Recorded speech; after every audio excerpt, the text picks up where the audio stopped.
하나님께서 지금 우리의 예배 가운데 임재하셔서 또 초월하셔서 우리의 예배를 보고 계시는 것에 대해서 강력하게 하시는 말씀을 제가 듣고 이 자리에 섰습니다.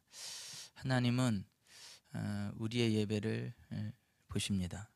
하나님은 우리 각자의 중심을 보십니다. 그리고 하나님께서 기대하시는 예배의 수준이 있다고 말씀을 하십니다. 하나님께서 온 우주 만물을 창조하시고 하나님 자신의 형상을 따라 우리 사람들을 창조하시고 우리들에게 복을 주셨는데, 우리들에게 그렇게 하신 이유는 우리들을 통해서 하나님이 영광을 받으시기 원하기 때문이다. 하나님께서 내 영광을 위해 창조한 자를 내게로 오게 하라. 내가 그들을 지었고 만들었다. 그들을 통해서 내가 영광 받기를 원하노라고 성경에 기록해 놓으셨고, 성경에 기록한 그 말씀을 저에게 다시 한번 강력하게 말씀하시는 것을 듣고 이 자리에 섰습니다. 하나님은 예배하는 자들을 찾으십니다. 예배하는 것에 임하십니다. 예배하는 자들에게 복을 부으십니다.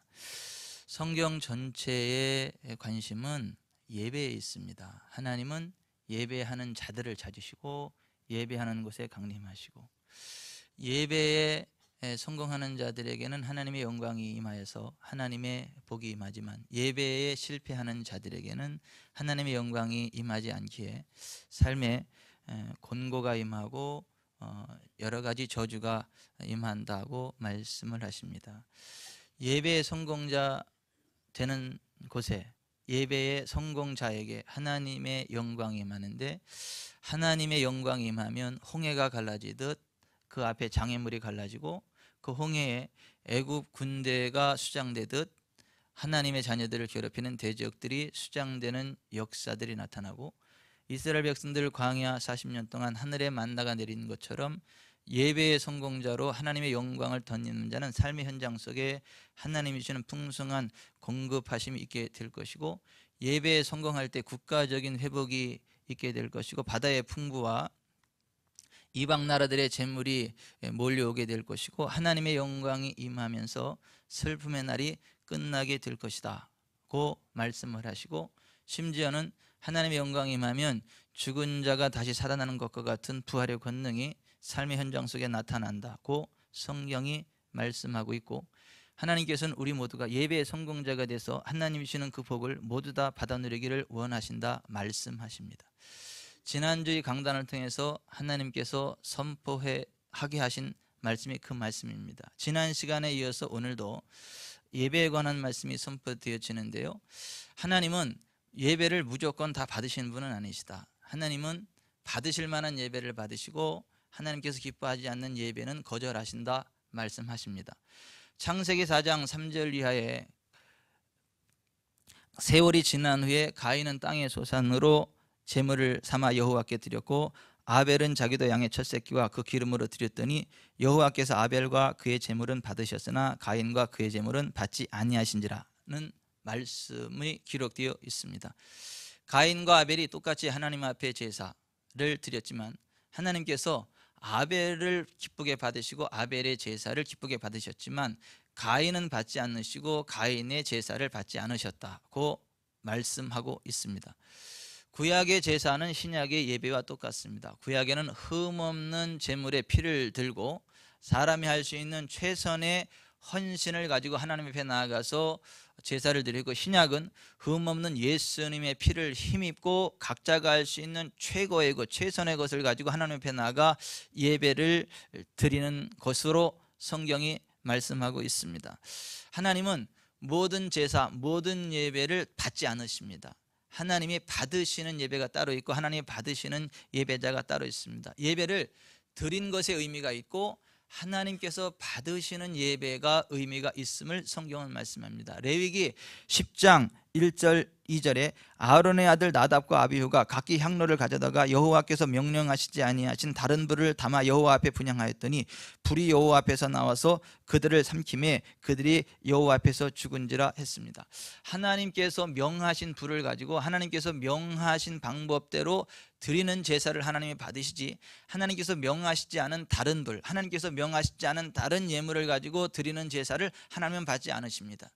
하나님께서 원하지 않는 예배를 하나님께서 받지 않으십니다. 하나님께서 원하시는 불, 하나님께서 원하시는 수준, 하나님께서 원하시는 기준으로 드려지는 예배 가운데 하나님 임재하시고 하나님이 영광을 받으시는데, 하나님의 방법대로 드려지지 않는 예배 가운데는 복이 임하는 것이 아니라 불이 내려와서 불이 그를 소멸하는 저주가 임한다고 말씀합니다.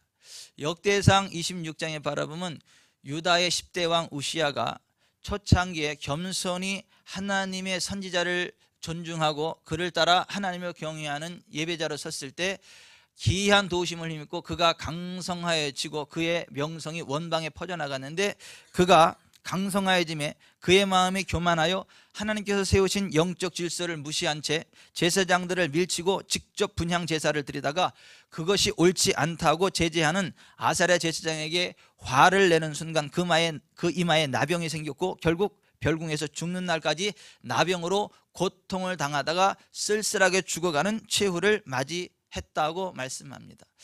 핵심은 이것입니다. 하나님은 예배를 무조건 받으시지 않는다. 하나님은 모든 제사를 무조건 받으시지 않는다. 예배를 드렸다 그래서 의미가 있는 것이 아니고 하나님께서 받으시는 제사, 하나님께서 받으시는 예배를 드려야 의미가 있다라고 하는 것입니다. 하나님은 어떤 제사, 어떤 예배를 원하십니까?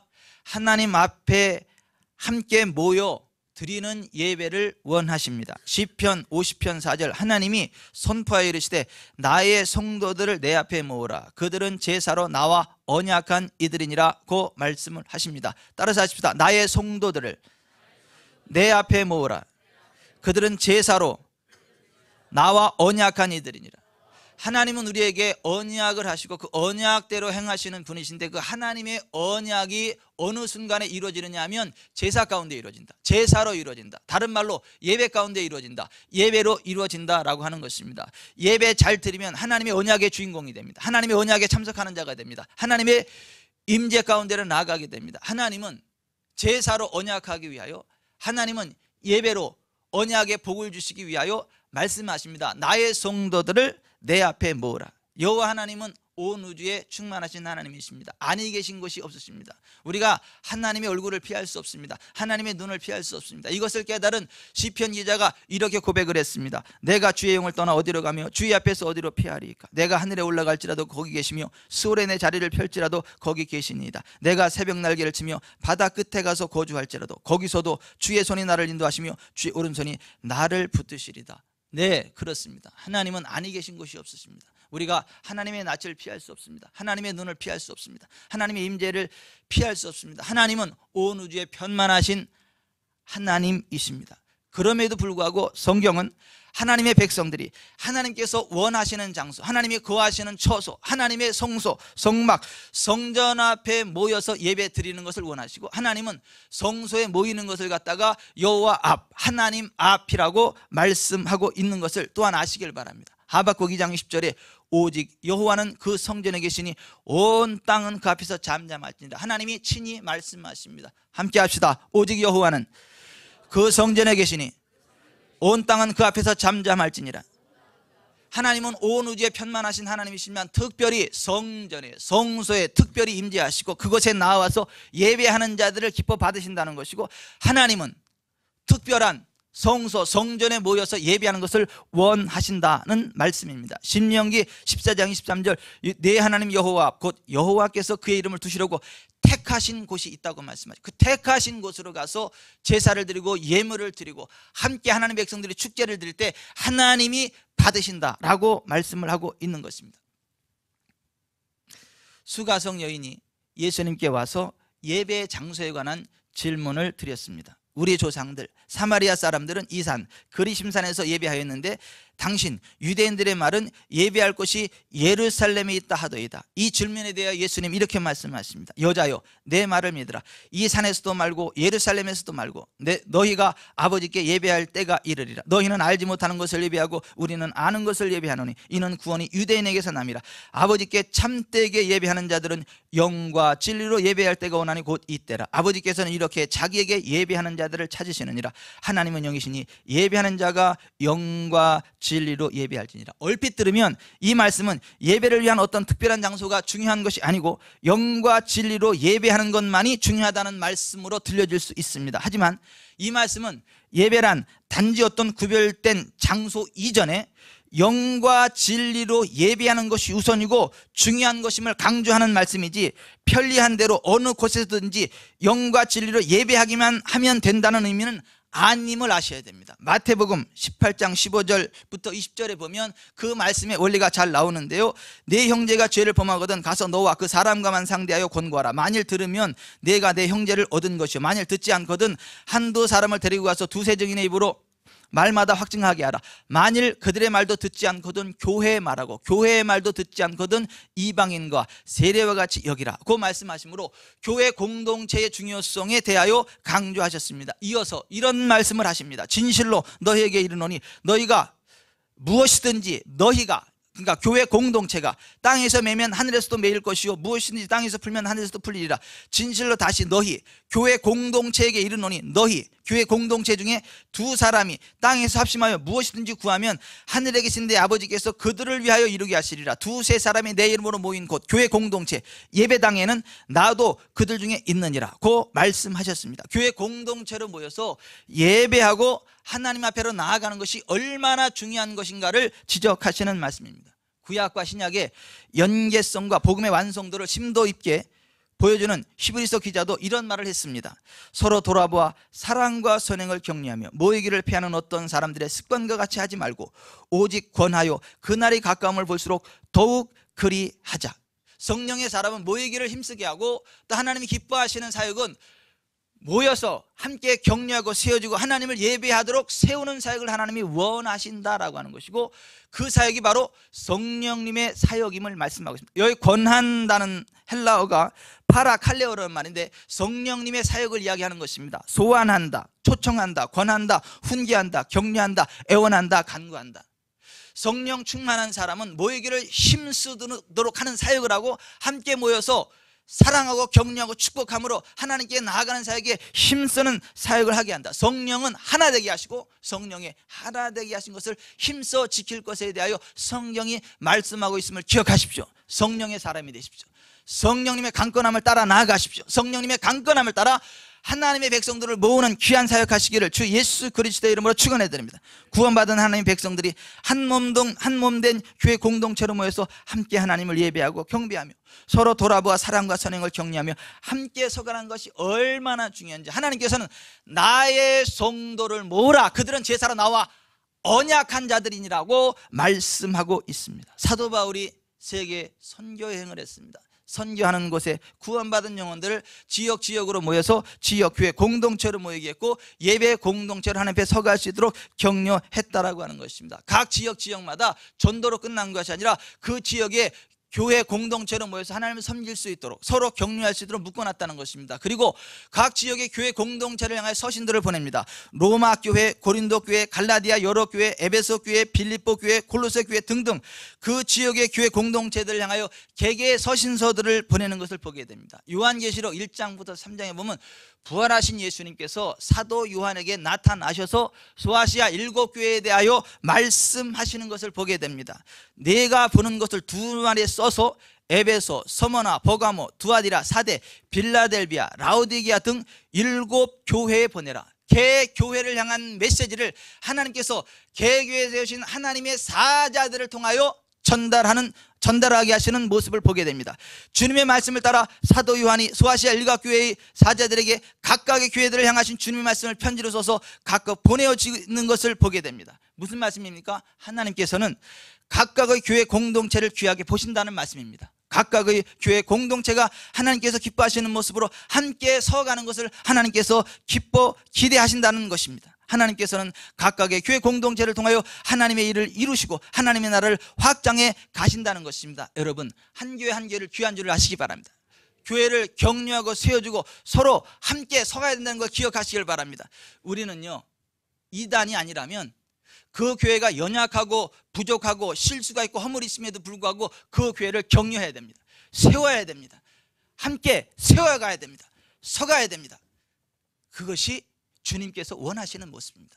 그것이 주님께서 기뻐하시는 교회의 모습이라고 하는 것입니다. 그러므로 우리는 하나님께서 기뻐하시는 예배자가 되려면 개인적인 차원을 뛰어넘어서서 교회 공동체로 하나님 앞에 함께 모여 함께 나아가는, 함께 드려지는 예배의 참여자가 되어야 된다는 것을 믿으시기 바랍니다.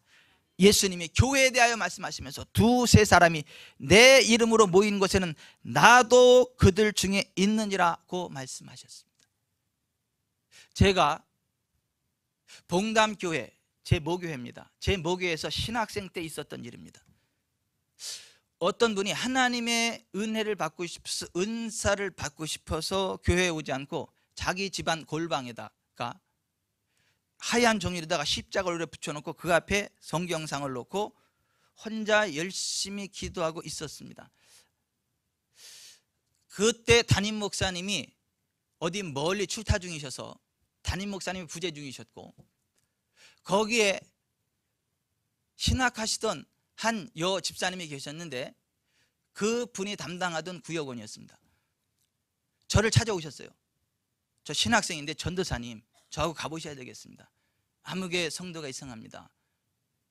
귀신 들렸습니다. 제가 그 집에 가봤더니 귀신이 들려 있습니다. 제가 그때 용기만 있고 영적인 기름 부음이나 그런 것들을 잘 몰라서 예수님 이름 하나 믿고 용감하게 그 귀신을 쫓아내는데 목이 다 걸레가 돼버렸습니다. 그리고 결국 귀신은 쫓겨나갔습니다.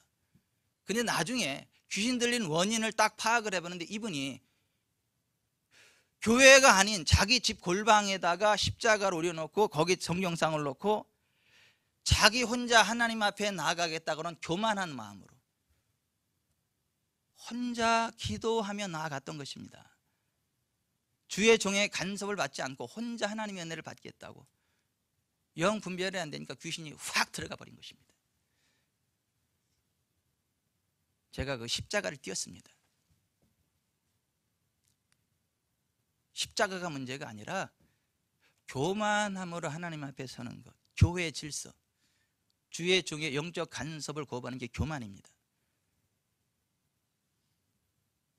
제가 귀신을 쫓아 죽어도 그 가족들에게 엄청 욕을 먹었습니다.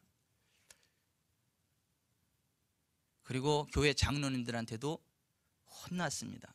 그때 교회 장로님이 저기 작은 할아버님이셨는데 직접 보지도 못했으면서 다른 사람 이야기만 듣고 전도사 주제에 안수했다고. 저 안수 안 했거든요.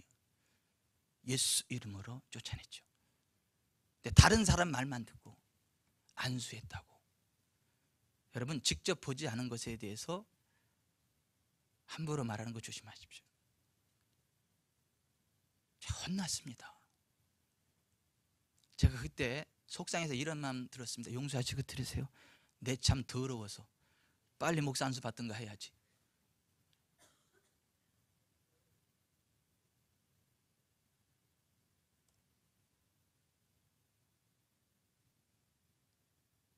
하나님은요, 교회로 모이는 것을 원하세요. 예수님의 이름으로 모이는 것을 원하세요. 예수님의 이름으로 모이는 그것에 주님이 함께 하시겠다고.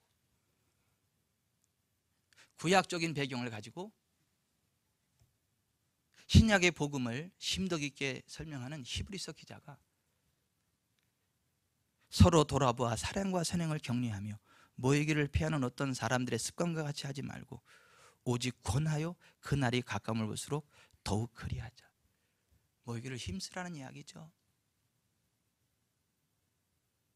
나의 성도를 내 앞에 모으라. 하나님 그렇게 말씀하시죠. 그 하나님 앞이 어디입니까? 교회 공동체입니다. 성전입니다. 성소입니다. 하나님이 세우신 질서의 장소입니다. 여러분들이 진짜 하나님이 기뻐 받으시는 예배자가 되기를 원하신다면 교만한 마음을 내려놓으십시오. 겸손하십시오. 그리고 교회를 존중하십시오. 교회 질서를 존중하십시오. 하나님이 세우신 영적인 질서를 존중하십시오. 하나님은 모든 예배를 다 받으시는 것이 아닙니다. 하나님은 받으실 만한 예배만 받으십니다.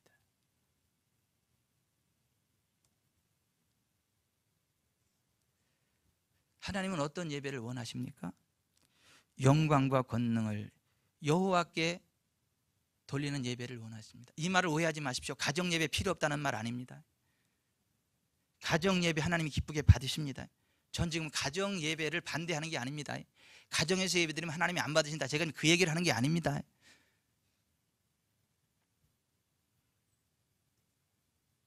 교만함으로, 하나님이 세우신 질서를 대적함으로, 교만한 마음으로 드리는 예배, 그런 예배를 하나님 안 받으신다, 그 말씀을 하는 거지. 가정 예배를 무조건 안 받으신다, 골방 혼자 드리는 예배를 무조건 안 받으신다, 그런 얘기를 하는 게 아닙니다. 그런 면에서 오해가 없으시기를 바랍니다.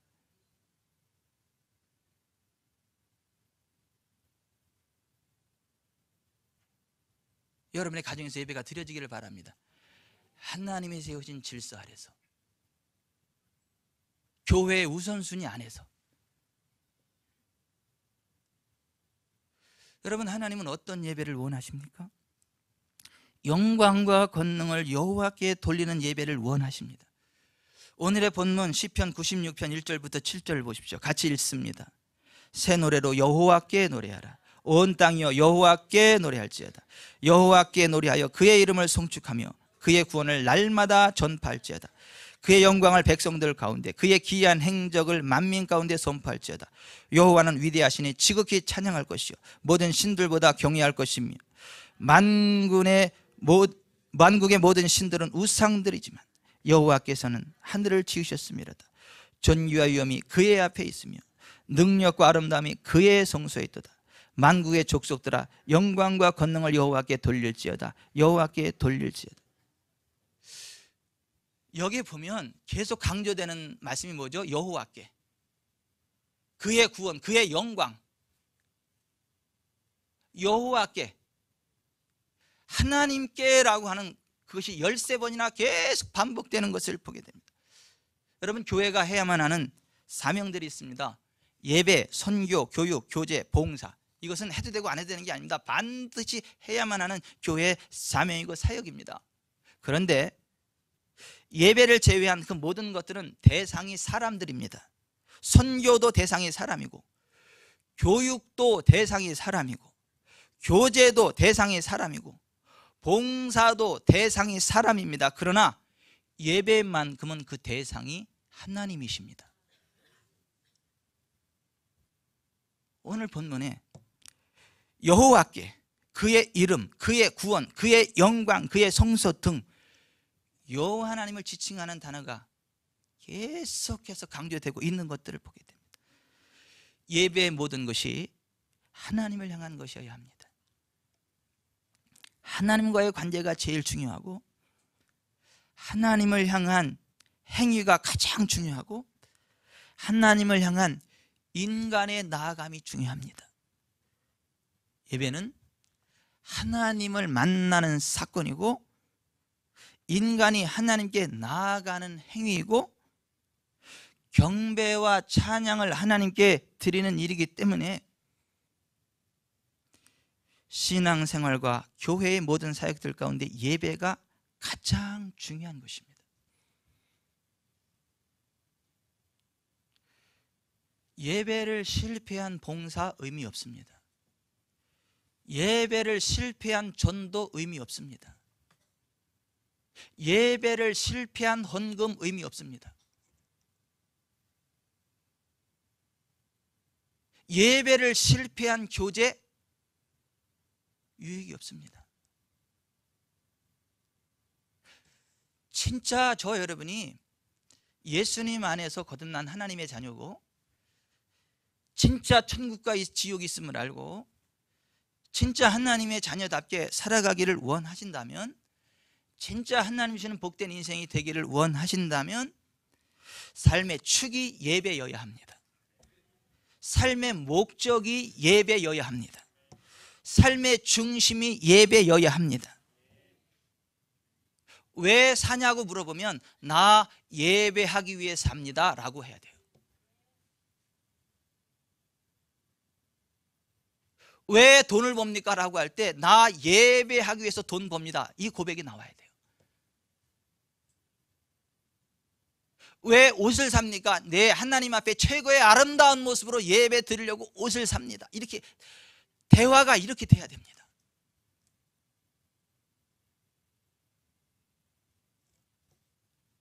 스케줄을 짤 때도 예배 중심으로 스케줄을 짤 때 삶의 축이 예배여야 됩니다. 예배를 구별해 놓고 그 다음 삶의 축이 돌아가야 됩니다. 이날 약속이 있습니까? 라고 하면 약속이 있다라고 해야 됩니다. 누구와의 약속입니까? 하나님과의 약속입니다.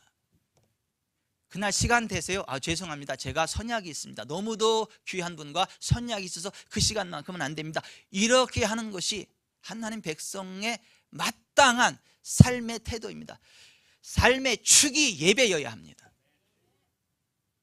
삶의 목적이 예배여야 합니다. 삶의 중심이 예배여야 합니다.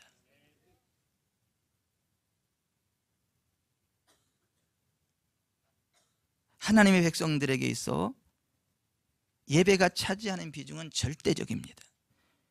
예배는 하나님을 향한 인간의 행위이기 때문에 예배 때는 하나님을 생각해야 됩니다. 하나님이 받으셔야 한다는 중심이 있어야 합니다. 하나님이 받으시도록 드려야 합니다.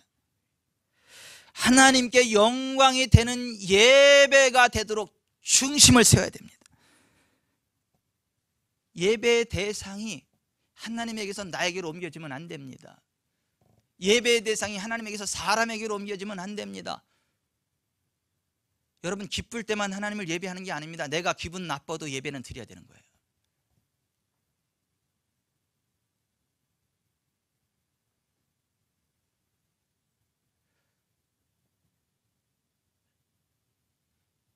저는요, 아무리 기분 나빠도 집에 반드시 들어갑니다. 남편으로서의 본분이고 가장으로서의 본분입니다. 제가 기분 나쁘다고 집에 안 들어가면 되겠습니까?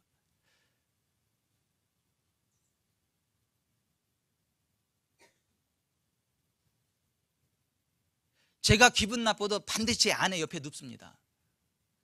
기분 나쁘다고 남편으로서의 본분을 저버리면 되겠습니까? 예배는 인생의 본분이에요. 하나님을 향한 사람의 본분이에요.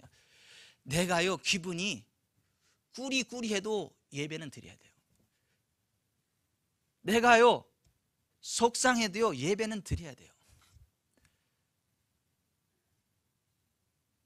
예배는 하나님 중심이지 나 중심이 아닌 거예요.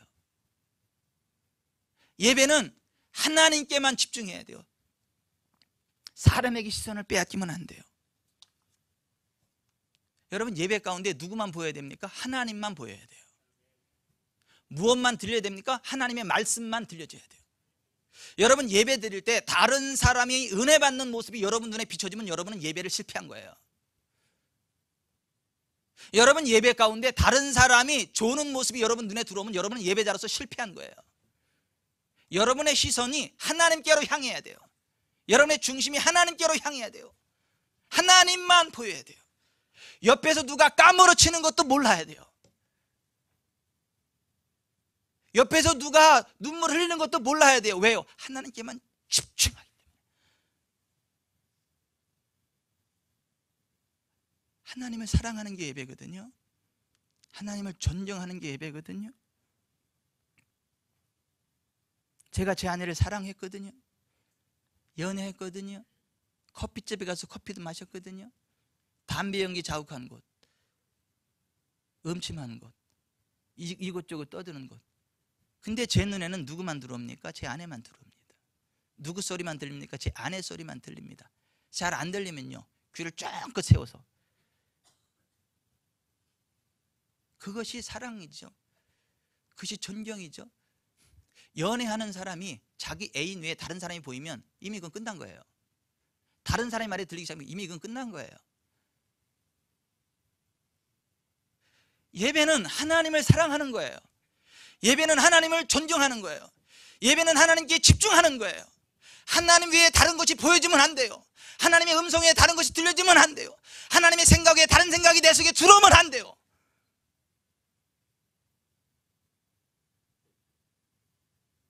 그런 면에서 여러분은 복 받으셨어요. 평신도인 여러분은 복을 받으셨어요. 목사인 저는요 좀 덜 복 받았습니다. 부교육자인 전도사님은 좀 더 덜 복 받았습니다. 무슨 얘기냐 하면 성도들은 하나님께만 집중하면 되지만 목사는 그게 아니야. 하나님께 집중하는 동시에 성도들에게 집중해야 돼. 까딱 잘못하면 하나님께 대한 시선을 놓치고 성도들을 향한 시선만 남을 수 있는 죄를 범할 수 있어요. 그래서 불쌍해 목회자는. 그러면 안 되거든요. 부교육자는요 하나님께 집중하는 동시에, 성도들에게 집중하는 동시에 하나님이 세운 영적 질서, 담임 목사의 눈치, 손끝, 입끝 집중해야 되는 거예요. 지금 목사가 무엇을 원하는지, 뭘 지시하는지, 뭘 기대하는지 세 가지를 집중해. 어느 하나도 놓치면 안 되거든요. 그래서 불쌍해요. 부교육자들 불쌍합니다. 불쌍히 여기세요. 전사님 불쌍하세요. 정작 성도들의 신경 쓰냐고 하나님께 시선을 놓치면 예배자로 실패하는 거예요. 담임 목사의 눈치 살피느냐고 하나님께 대한 시선이 놓쳐지면 그 예배 실패한 거예요. 그렇다고 해서 하나님께만 집중하면 성도들이 상처받아요. 담임 목사가요 사역에 지장을 받아요. 그런 의미에서 목회자들을 불쌍히 보셔야 돼요. 격려하셔야 돼요. 세워줘야 돼요. 혹시 여러분들에게 시선을 놓치더라도 하나님께 집중하다 보니까 그러셨나 보다 이렇게 생각을 하셔야 돼요. 여러분, 하나님께 집중하고 성도들에게 시선을 놓치는 목사가 좋으세요? 아니면 하나님께 대한 시선을 놓치고 성도들에게만 집중하는 목사가 좋으세요? 물론 둘 다 잘해야 됩니다만 둘 중에 하나만 선택하라면요, 둘 중에 하나만 선택하라면요 저는 하나님을 향한 시선을 선택해야 된다고 봅니다.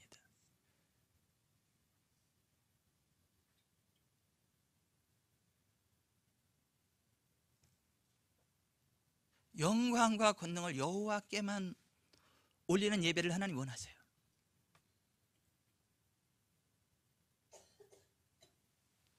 어떻게 사람들을 기분 좋게 할 것인가? 어떻게 사람들의 마음을 감동시킬 것인가? 어떻게 사람들의 마음에 충격을 줄 것인가?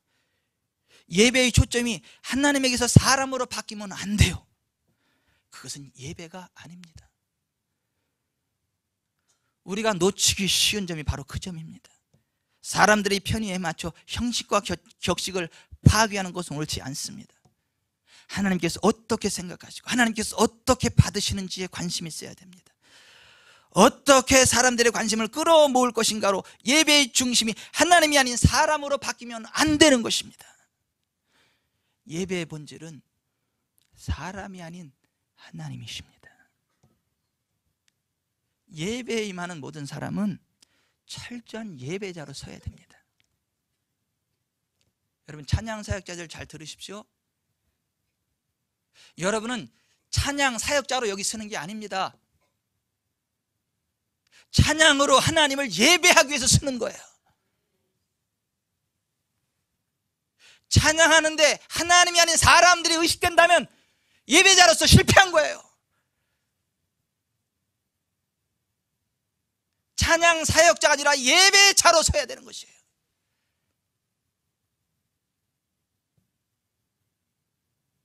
설교자인 목사는요, 예배자로서 서서 하나님의 말씀을 듣고 선포하는 예배자로서의 설교자가 돼야지,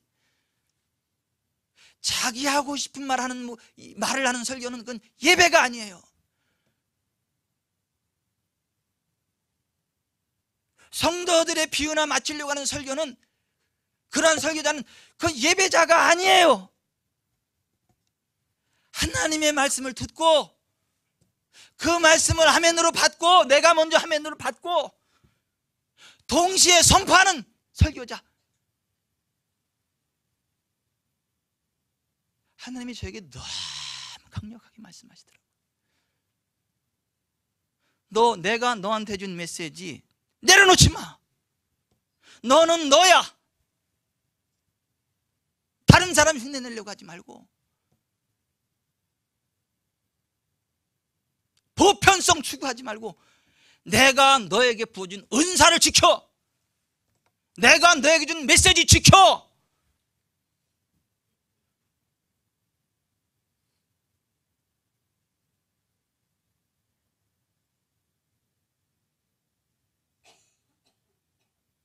강단을 사수하라고 하시더라고요.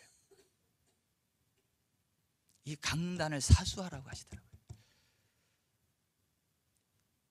그 누구도 이 강단을 터치하는 걸 허용하지 말라 그러더라고요.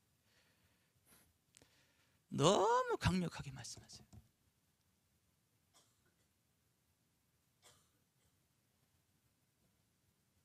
정결하지 못하고 교만한 외부의 것이 이 강단에 올라오는 것을 허용치 말라 그러시더라고요. 소름 끼치도록 강력하게 말씀하시더라고요.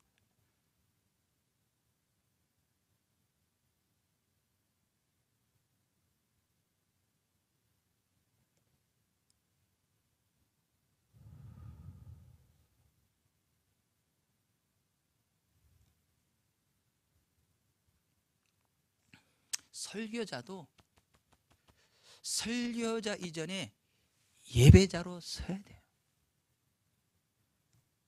예배 안내자도 마찬가지입니다. 예배 안내자도 예배자로서의 예배 안내자가 돼야 돼요. 시선이 사람들에게만 뺏기면 안 돼요.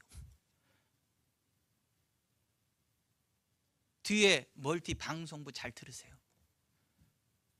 얼마나 감사한지 몰라요. 남들보다 일찍 나와요. 예배 때마다 섬겨요. 얼마나 귀한 사역인지 몰라요. 하지만 예배자로 서고 방송사역해야 돼요. 까딱 잘못하면 하나님께 대한 예배자가 아니라 방송기계 컨트롤하는 엔지니어로 끝날 수 있어요. 그건 비극이에요. 또 하나는 이거 말씀하시더라고요. 제가 여기 앉아서 예배를 드리는데 강민이가 미리 와서 이거 방송 쭉 세트하고 쭉 하더라고요. 근데 하나님 이렇게 말씀하시더라고요. 네 앞에 깍듯이 인사하고 사역하게 해. 그게 나를 향한 존경이야. 그렇게 말씀하시더라고요. 사역이 중요한 게 아니라 와서 깍듯이 하나님이 세운 질서 위에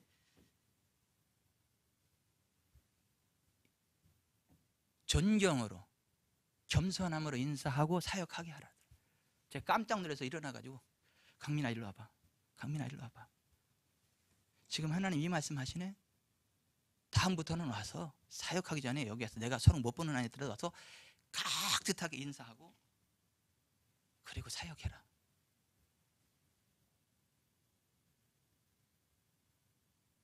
그런 얘기 안 하고 싶어요. 나는. 왜냐하면 이게 참 낯간지러운 것 같아요. 어떻게 보면. 근데 하나님이 그렇게 하라고 하니까 하는 거예요. 그래야 복이 된다는 거예요.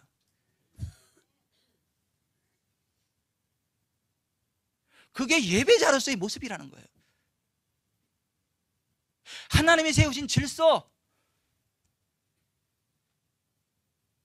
하나님께 집중하는,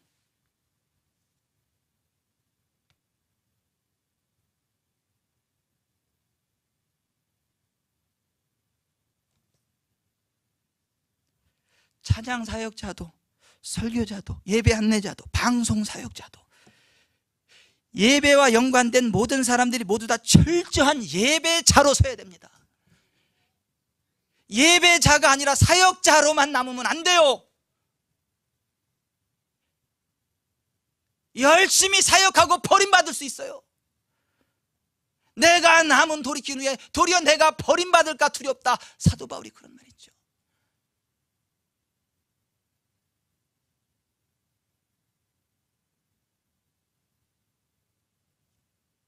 예배의 본질을 벗어나지 않는 예배자가 될 때 바른 예배가 될 수 있습니다. 충신교회 원로 박종순 목사님께서 이런 말씀을 하셨어요. 예배에 대해서 말씀을 하시면서 구약의 제사장들이 왜 제사장복을 입고 제사를 집전했습니까? 하나님께 나아갈 때는 복장, 태도, 마음가짐, 몸가짐이 모두 다 철저히 준비되어야 한다는 것입니다. 이웃집 사랑방 마실에 가는 것처럼 가면 안 됩니다 그러시더라고요.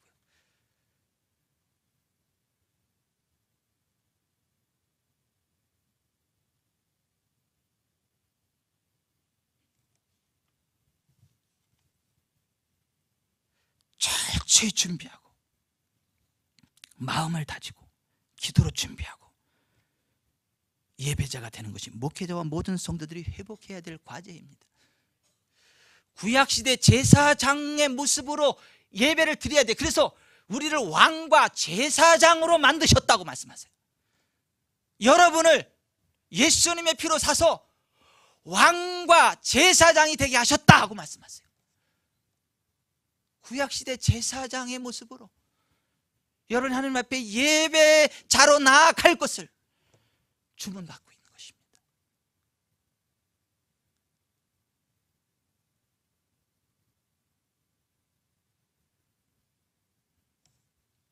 제가 말씀을 맺겠습니다. 하나님은 예배하는 자를 찾으세요. 하지만 모든 예배를 다 받지는 않으세요. 예배를 드렸다 그래서 그냥 무조건 받지 않으세요. 하나님이 거절하시는 예배도 있어요. 안 받으시는 예배자도 있어요. 하나님은 어떤 예배를 원하십니까? 하나님이 원하시는 예배자의 모습이 어떤 것입니까? 하나님 앞에 나와 함께 모여 예배하는 예배 공동체 가운데 겸손히 함께하는 예배자를 원하십니다. 하나님께만 집중하는 영광과 권능을 여호와께 올려드리는 그 예배를 원하십니다.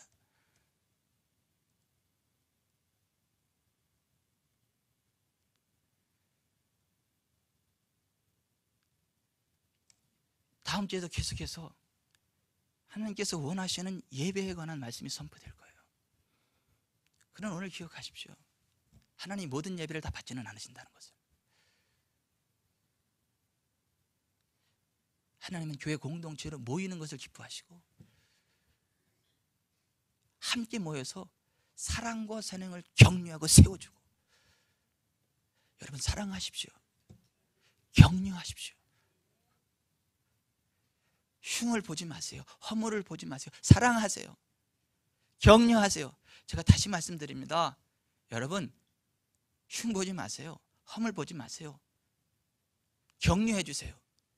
세워주세요. 서로 돌아보아 사랑과 선행을 격려하라고 말씀. 여러분 예수님도요 우리를 판단하지 않으세요. 예수님도요 우리를 정죄하지 않으세요. 예수님도 우리에 대해서 이렇게 말씀만 끝까지 참고 기다려주세요. 끝까지 참으세요. 끝까지 기다려주세요. 그런데 우리가 감히 우리가 다른 사람에 대해서 이렇다 저렇다 평가할 수 있습니까? 감히 우리가 다른 사람에 대해서 이렇게 저렇다 정죄할 수 있습니까? 그러시면 안 됩니다. 우리는요 격려할 의무만 있습니다. 사랑해 줄 의무만 있습니다. 사랑합시다. 격려합시다. 여러분 내 기준에 안 맞아도요 비판하지 마세요. 정죄하지 마세요. 아버지의 긍휼을 품으세요. 하나님 아버지가 긍휼로 그 사람을 기다려주고 계세요. 그러면 그 아버지의 긍휼로 나도 기다려줘야 돼요.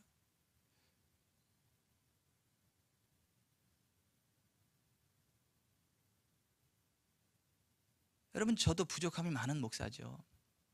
저도 허점이 많은 목사죠. 저도 실수가 많은 목사죠. 하지만 하나님이 은혜를 주십니다. 힘을 주십니다.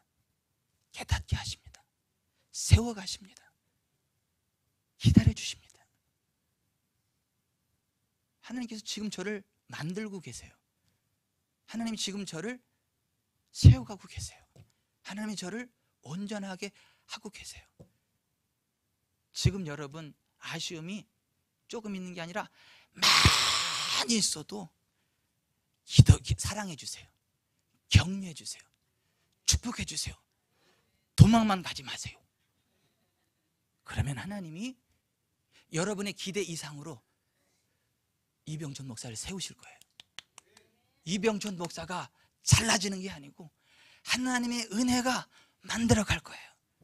세워 갈 거예요.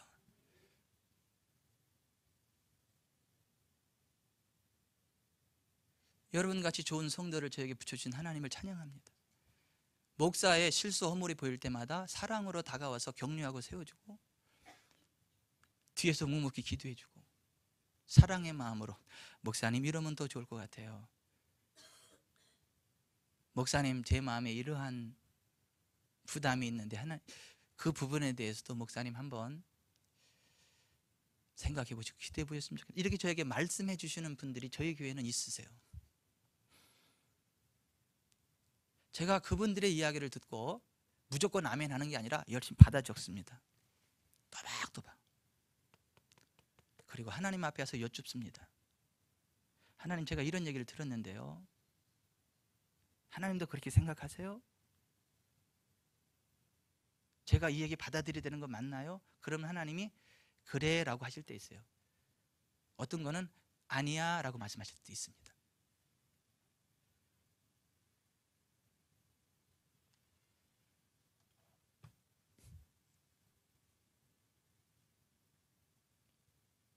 여러분 사랑합시다.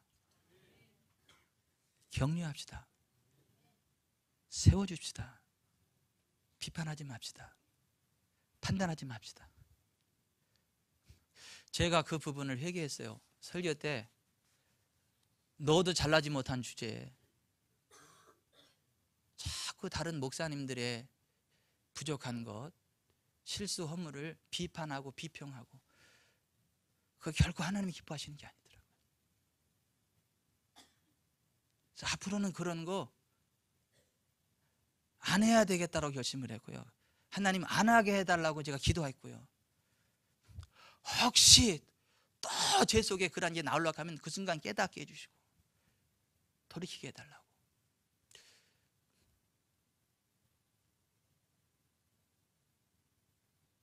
여러분 사랑합시다. 격려합시다. 축복합시다. 그리고 함께 하나님 앞에 나아갑시다. 옆에 있는 지체를 사랑해 주세요. 좀 부족해 보여도 사랑해 주세요. 그리고 옛날 이야기하지 마세요. 옛날 이야기하지 마세요. 이 목사 바뀌었습니다. 우리 목사는 비판성이 강해. 옛날 얘기하지 마세요. 옛날 비판이 성에 강하던 이병천 목사는 죽었습니다. 죽은 이병천 목사 살려서 다시 난도질하지 마세요. 지금을 이야기하세요. 바뀐 지금을 이야기하세요. 바뀌어갈 모습을 이야기하세요. 성도 간에도 마찬가지입니다. 옛날을 이야기하지 마세요. 지금 하나님이 만들어 가시고 계시는 그 성도 지금을 이야기하세요. 하나님이 만들어 가실 작품으로서의 그 존귀함을 이야기하세요.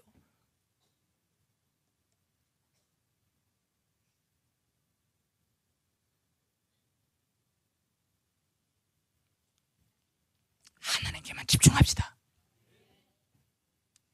하나님께만 집중합시다. 옆에 누가 까무러쳐도 모르셔야 돼요. 하나님께만 집중하셔야 됩니다. 기도하겠습니다.